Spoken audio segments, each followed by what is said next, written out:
Nueva Ecija Seed Grower Multipurpose Cooperative ay itinatag noong panahon na ang ating gobyerno ay merong masagana 99 project. Dito ay nakita ng ating mga kabarangay, lalo na rin sa Maligaya, ang kahalagahan ng pagbibinhi.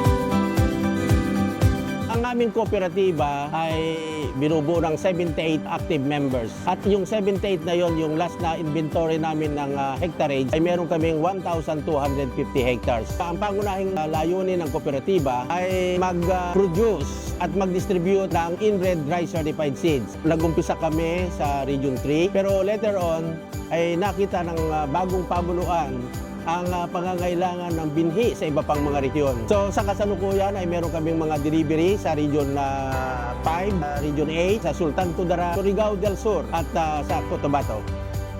At bilang isa namang miyembro ng co-op, napakalaki ng naging tulong nito sa aming pamumuhay kasi unang-una, mas naipoprovide ko sa family ko yung pangailangan nila, mas naging nadagdagan yung aking sinasakang bukid. Dito ko napatunayan na yung pagiging isang magsasaka, particularly yung isang seed grower, is napakagandang buhay, napakagandang trabaho, hindi lang dahil sa magandang kita, kundi nakakatulong din sa kapwa nating mamamayang Pilipino. At buhat noong 2015 hanggang sa ngayon, umaabot na mga 200-300 million ang aming net worth. Nakapagpatayo na kami ng ilang building. Ang kooperatiba ay meron ng convenience store at meron din tayong space rental kung saan ay steady na yung kita at pasok ng kooperatiba.